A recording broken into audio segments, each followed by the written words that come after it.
শিরিক করা যাবে না। তাই তো হযরতে বিলাল রাদিয়াল্লাহু তাআলা আনহু তিনি যখন পড়লেন কালেমা লা ইলাহা ইল্লাল্লাহ, জোরে পড়েন লা ইলাহা, জোরে লা ইলাহা লা ইলাহা ইল্লাল্লাহু মুহাম্মাদুর রাসূলুল্লাহ।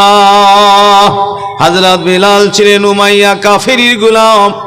উমাইয়া বলে, রে বিলাল, আমাদের 360টা দেবতাকে ছেড়ে দিয়ে তুমি এখন এই মোহাম্মদের খোদা রবকে মেনে নিয়েছ, এমন স্পর্ধা তোমার ছুটিয়ে দাও। তুমি আমাদের দেবতাকে মানো, মোহাম্মদের রবকে ছেড়ে দাও, তা না হলে তোমার প্রতি অত্যাচার শুরু হবে। তিনি বলে, ও উমাইয়া, আমাকে মারতে পারো, আমাকে কতল করতে পারো, আগুনে পোড়াতে পারো, কিন্তু আমি শিরিক করব না। আর আমি বহু দেবতাকে মানব না, এক স্রষ্টাকে মানবো। তাই নাকি বলে উমাইয়া তার গোলাম হযরতে বিলালকে উত্তপ্ত বালিতে শুয়ে দিয়ে গরম বালিতে তারপরে বুকে পাথর চাপিয়ে দিয়েছে।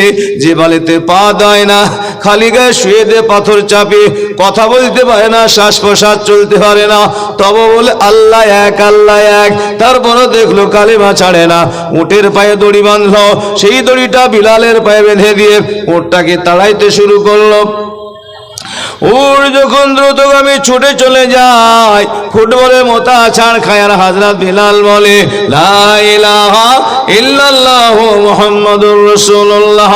উমাইয়া বলে, বিলাল, এত কষ্টের পরও তুমি আল্লাহর মহব্বত ছাড়ো না, নবীর মহব্বত ছাড়ো না, তো কেন বলো বলো?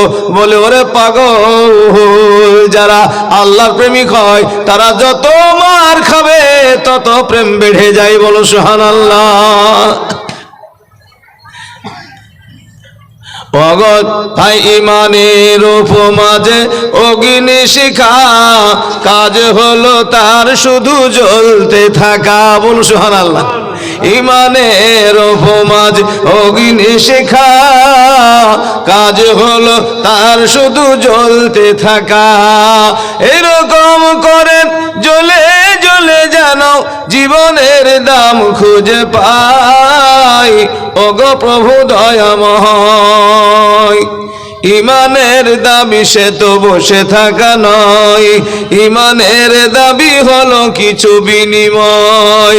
সেই বিনিময় যদি কলিজার ঘাম হয়, সেই ঘাম দিতে যেন তৈরি থাকি।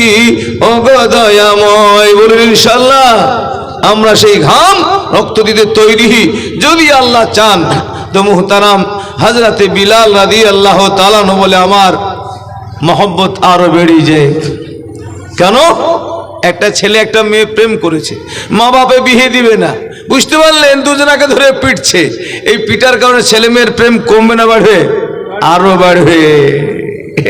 দিলদার কাটা যদি না চুপিল গাই, দিলদার কাটা যদি না চুপিল গাই, প্রেমের কি স্বাদ আছে বলো ভাই? প্রেমের কারণে যদি ঝুললো না খাও, পিটনি না খাও, ওই প্রেমের মজা বোঝা যাবে না। যত মারবা তত প্রেম বাড়ে। বিলাল বলে, আমাকে যতই মারিস ততই নবীর প্রেম বেড়ে যায়। ভারতবর্ষের মুসলমানকে, পৃথিবীর মুসলমানকে বেঈমানরা যত কষ্ট দিবে, খোদার কসম ইমানের আরো তত শক্তি বেড়ে যাবে। বলুন সুবহানাল্লাহ, জোরে বলি সুবহানাল্লাহ। সাহাবাদের ইমান এত জোর ছিল কেন? তাদের প্রতি পিটনি হয়েছিল, কষ্ট পেয়েছিল, তাই ইমানের এত জোর ছিল। আজকের মুসলমান কোপ খায়নি, পিটনি খায়নি, তার জন্য জালসারও দাম নাই, ইসলামের কোনো দাম নাই। মার একদিন খায় কিনা, কুবিয়ে শাট করে ফেলা, দেখবি মুসলমানের ইমানের জোর বাড়ে কিনা। মার না খাওয়া পর্যন্ত মারবে না, মারবি তো। মুহতারাম হযরত বিলাল বলেন, যত মারতে হে মারা, কালেমা পড়বো। হযরত বিলালকে বলো, তোর কিছু বলেছি, তোকে ইমান ছাড়াবই। তিনি কি করে বলেন, ছাড়াবি ছাড়া। হাত পা বেঁধে ফেললো হযরত বিলালের। তারপরে আগুনের মধ্যে লোহার রড দিয়ে, যখন লোহার রড গরম হয়ে যায়, ওই লোহার রড বের করে হযরত বিলাল রাদিয়াল্লাহু তাআলা আনহুর কমরের কাপড় তুলে সেখানে চেপে ধরে থাকি। গোস্ত পুড়ে চামড়া পুড়ে যায়, গোস্ত পুড়ে চান করে শেষ হয়ে গিয়ে হাড়ে টেকে যায়। হযরত বিলাল চিৎকার করে কান্দে, আল্লাহ আল্লাহ আল্লাহ তুমি বাঁচাও, এক আল্লাহ। এমন ভাবে উমাইয়া বলে, তোকে মরতে হবে, নাই তো তোকে এই পুড়ে পুড়ে মরতে হবে, নাইলে তোকে আমাদের দেব দেবতাকে মানতে হবে, এক খোদা মানা যাবে না। তিনি বলেন, যত কষ্ট দিতে হয় দাও, এক আল্লাহকে আমি মানবো, কিন্তু বহু খোদা মানব না, শিরিক আমি করব না। সঙ্গে সঙ্গে হযরতে বিলাল এই বলতেছেন, তাকে কষ্ট দিচ্ছিল আল্লাহ নবী একজন প্রেমিক সাহাবী, তার নাম হচ্ছে আবু বকর রাদিয়াল্লাহু তাআলা আনহু। তিনি ওই দিক দিয়ে যাচ্ছিলেন, দেখলেন একজন প্রকৃত ইমানদার হওয়ার কারণে এরকম কষ্ট পাচ্ছি, তাকে এরকম আগুন দিয়ে ছাকা দেয়। হযরতে বিলাল রাদিয়াল্লাহু কষ্ট দেখে মুসলমান আবু বকর সহ্য করতে পারলেন না। তিনি বললেন, উমাইয়া এত কষ্ট দিয়ে না মেরে তুমি একে বিক্রি করে দাও। বলে, হ্যাঁ বিক্রি করে দিব। হযরতে আবু বকর রাদিয়াল্লাহু তাআলা আনহু হযরতে বিলালকে কিনে নিলেন, নিয়ে বললে, বিলাল তোমাকে আমি আল্লাহর রাস্তায় আজাদ করে দিচ্ছি, নবীর দরবারে গিয়ে তুমি থাকবে। ওহো বিলাল বকর গো, আমি সেই নবীর পাগল দেওয়ানা, তারই জন্য আমি পাগল, আমি তার কাছেই যাব। হযরতে বিলাল রাদিয়াল্লাহু তাআলা আনহু এত করে কষ্ট করে আল্লাহর নবীকে নিজের প্রাণের কলেজার টুকরা করে নিলেন। বলো সুবহানাল্লাহ। তাই তো কই বলছেন কি, আল্লাহর নবী নূরের নবী গো, আপনি আমার জীবনের জীবন। আল্লাহ নবী নূরের নবী গো, আপনি আমার জীবনের জীবন।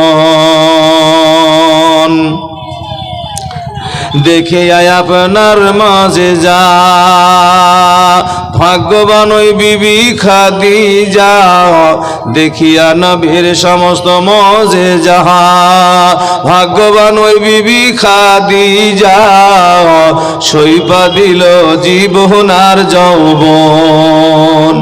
মাল দৌলতি যাহা ছিল চরণে সব সইপা দিল, মাল দৌলত খাজিদারি যাহা ছিল চরণে সব সইপা দিল, বানাইলেন জীবনের আপন।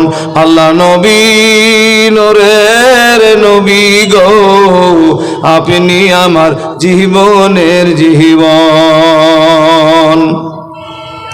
দেখিয়া হযরত বিল্লাল প্রেমেতে হইয়া গো মাতাল। বলো সুবহানাল্লাহ। দেখিয়া হযরত বিল্লাল প্রেমেতে হইয়া গো মাতাল, শৈল কত ও মায়ার জ্বালাতন। শৈল না, শৈল না।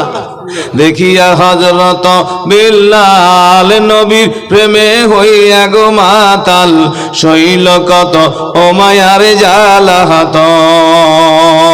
দেখিয়া তাহার প্রেম ভক্তি বিল্লাল রে দিলেন মুক্তি, দেখিয়া তাহার প্রেম ভক্তি বিল্লাল রে দিলেন মুক্তি, বানাইলেন জীবনের আপন। আল্লাহ নবী নূরের নবী গো, আপনি আমার জীবনের জীবন।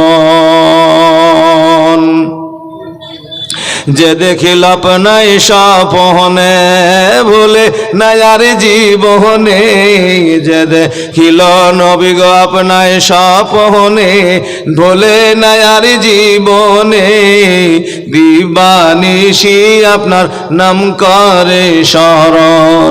আপনাকে পাওয়ার আশায় জীবন দিল প্রেমিক ভাই শাসাই, আপনাকে পাওয়ার আশায় জীবন দিল প্রেমিক নবীজির, আপনাকে বানাইতে জীবনের আপন।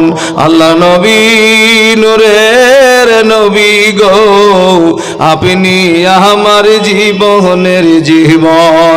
জীবনের জীবন হবে না কেন? আল্লাহ কোরআনে বলেছে, আন্নাবী আওলা বিল মুমিনিনা মিন আনফুসিহিম, ইমানদারের কাছে নবীজি ইমানদারের জীবনের চেয়েও বেশি মূল্যবান। বল সুবহানাল্লাহ। ইমানদারেরা নবীকে জীবনের কলেজার টুকরার চেয়েও ভালোবাসে, নবীজিকে সবচেয়ে বেশি ভালোবাসে কারা? ইমানদারেরা। তাই জীবনের জীবন হযরতে বিলাল পাগল হয়ে গেলেন, তাও ঈমান ছাড়লো না। হযরতে বিলাল আল্লাহ নবীকে বানানো নিজের করার জন্য শিরক থেকে মুক্ত হয়ে জান্নাতে যাওয়ার আশায় কত সহ্য করলো ষষ্ঠ, কিন্তু শিরক করলো না। আল্লাহর নবী সাহাবী হযরতে বিলাল শিখিয়ে গেলেন, হে পৃথিবীর মানুষেরা, তোদেরকে যদি এরকম আগুন দিয়ে পোড়ায়, কতল করে দেয়, কতল হয়ে যা, কিন্তু খবরদার শিরক করিস না। শিরক করলে অনন্তকাল জাহান্নামে যাবি, আর কোনো রিহাই হবে না। এরকম করে আপনারা জানেন হযরতে মূসা আলাইহিস সালামের জামানায় ওই ফিরআউনের বিবি আসিয়া পড়লো কালেমা লা ইলাহা ইল্লাল্লাহ, লা ইলাহা ইল্লাল্লাহ মূসা কালিমুল্লাহ। এই কথা শুনে ফিরআউন রাগে রাগান্বিত হয়ে বলে, মূসার খোদাকে মানলে আমি ফিরআউন তোর স্বামী খোদা হয়, মানিস না? বলে, না গো স্বামী, তুমি আমার খোদা নাও, তুমি আমার স্বামী, আমার আপনার সকলের খোদা মাওলা হচ্ছে আমার আল্লাহ। তাই নাকি? এই বরাদে হযরতে আসিয়াকে নিজের বিবি হওয়া সত্ত্বেও ফিরআউন এমন করে কষ্ট দিয়েছিল জানেন? কড়াইতে তেল দিয়ে গরম করে তেলের মধ্যে ফেলে দিচ্ছে, তবে বলছে তেলের মধ্যে জ্বলতে রাজি আছি, কিন্তু তোমাকে খোদা বলে শিরক করে জীবন দিতে রাজি না। জান দে দেंगे মুসলমান, মগর ঈমান नहीं देंगे। বলুন ইনশাআল্লাহ। মুসলমান জীবন দিতে পারে কিন্তু ঈমান দিতে পারে না। মুসলমানদেরকে কোনোদিন বেঈমান বানানো সম্ভব হবে না। হযরতে সাহাবায়ে কেরাম জীবন দিয়েছেন, বাড়ি ছেড়েছেন, মক্কা ছেড়েছেন, মদিনায় চলে গেছে, কিন্তু ঈমানকে নিয়ে রেখেছেন। পরে আবার ওই মক্কাকে আল্লাহ মুসলমানদের হাতে জয় এবং দিয়েছেন। আজ পর্যন্ত মুসলমানের কবজায় মক্কা মুআজ্জামার হাজর কাবা শরীফ রয়েছে। সুবহানাল্লাহ। এই যে মুসলমান খবরদার ঘাবড়াবে না, দুঃখ করবে না, হিম্মত হারাবে না। মুসলমান ভাই, আপনারা নিশ্চয়ই জানেন ইসলামের জন্য যতই কষ্ট হোক না কেন, এর জন্য আমরা সহ্য করে যাব, কিন্তু কোনোদিন আমরা শিরক করব না। বলেন ইনশাআল্লাহ, জোরে বলেন ইনশাআল্লাহ।